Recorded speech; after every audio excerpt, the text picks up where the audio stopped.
Ndabasuhuje bene data, Uwiteka bishimire kandi Uwiteka abaha umugisha gukomeza gukurikirana ijambo rye no gukomeza kugira inyota yo kwihugura no kumva icyo Uwiteka aba yabageneye muri iri jambo ry'umwanya mutoya ariko w'ingenzi. Turacyari rero mu gitabo cy'imigani, imigani ya Salomo, aho uyu munsi tugiye kureba ku ijambo riri mu gice cya 27 murongo wa 20, ngo ikuzimu n'irimbukiro ntihahaga, niko n'amaso adahaga kurora. Uyu ni umugani mugufiya aho bari kugereranya, aho umunyabwenge Salomo agereranya amaso adahaga kurora akabigereranya n'ikuzimu hadahaga, ni irimbukiro kandi ntihahaga. Ibi rero biratwereka iki?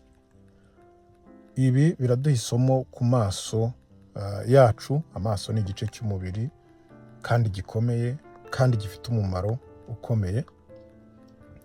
Amaso yawe ni igice kirebera umubiri wose.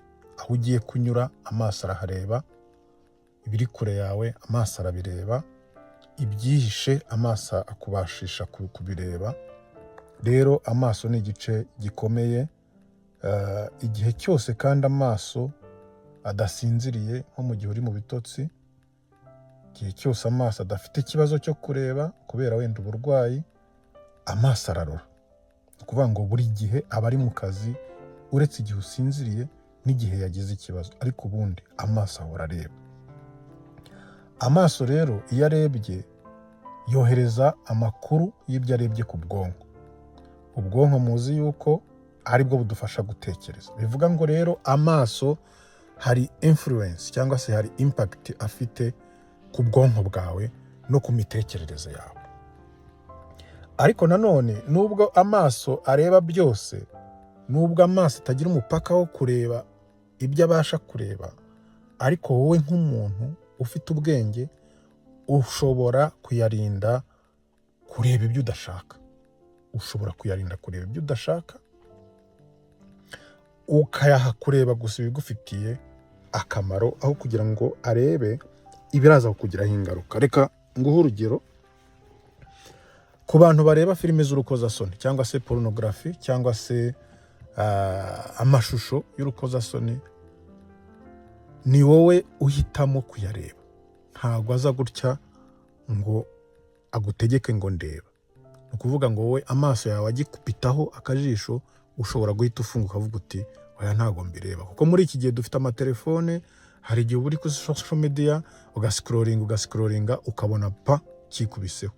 Ni wowe rero ufite icyemezo ngo ibi bintu ntabwo ari byo ngewe nkwiye kureba, ibi ngibi ntabwo ari ibingenewe, ukabirengaho ukabireka. Ufite n'uburenganzira bwo kuvuga ngo ntibizongere kugaruka. Hari aho kuri social media baguha option cyangwa se uburyo bwo kuba wavuga ngo ibimeze gutya ntibikajye bigaruka mu byo ngomba kureba. Bivuga ngo rero ushobora gukontorora amaso yawe ahantu hamwe na hamwe. Ahandi wenda nababwira,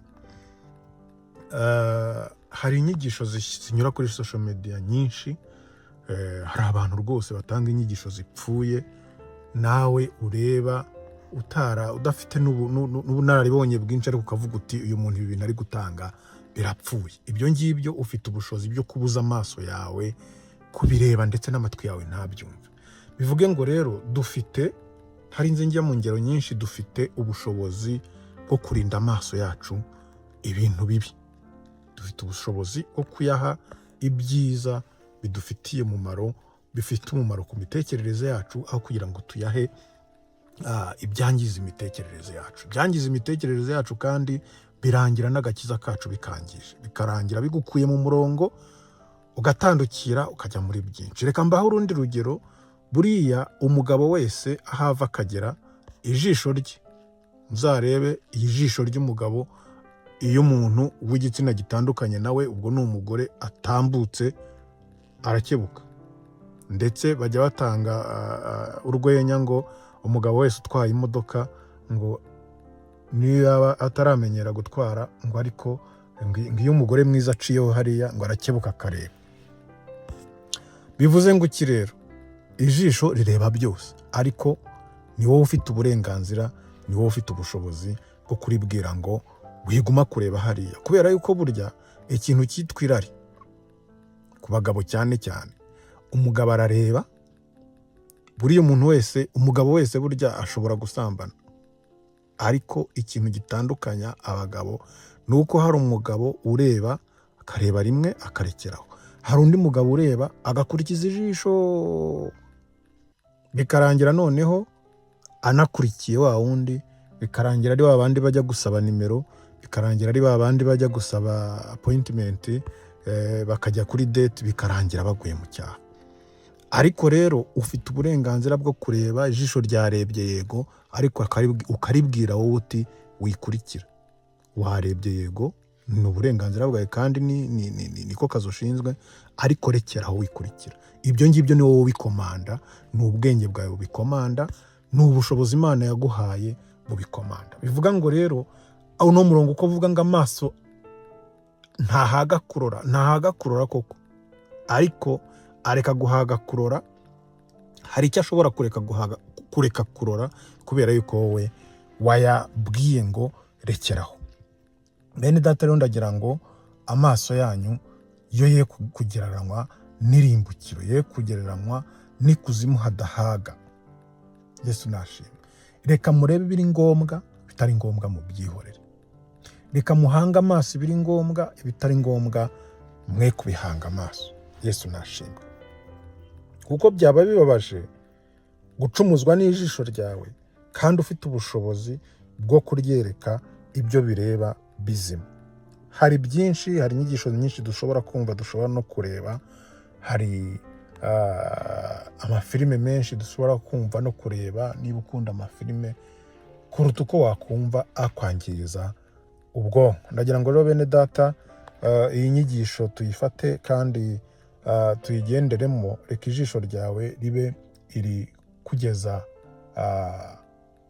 mu bugingo budashira, aho kugira ngo rizabe intandaro yo kujyana mwirimbukiro. Uwiteka rero abashoboze kugira ngo murinde amaso yanyu ababere urugingo rwiza rubafasha kugenda muri uru rugendo, aho kugira ngo ababere urugingo ruzaba rubafasha kwangiza agakiza kanyu. Turagushimye Mwami Imana, tugushimiye kubwira ijambo, tugushimye yuko waturemye ku buryo butangaje, ukaduha ingingo zitangaje, harimo n'amaso. Amaso ni urugingo rwiza waduhaye, kandi turarugushimiye, kandi tugushimiye yuko uturindira amaso. Turakwinjiza rero kugira ngo umuntu wese wumvishira ijambo umuhe kumenya yuko hari uko ashobora gukontorora ibyo areba, aho kugira ngo arebe ibimucumuza, aho kugira ngo arebe ibimukura mu mwanya arimo, ahubwo amenye kureba ibimwongerera ahubwo imbaraga muri uru rugendo, arebe ibimwongerera ubushobozi bwo gutekereza, ibimwongerera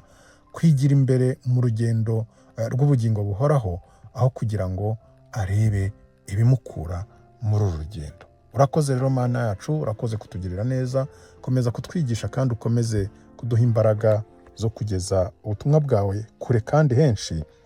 Mu izina rya Yesu Kristo Umwami wacu, nubigusabye. Amen.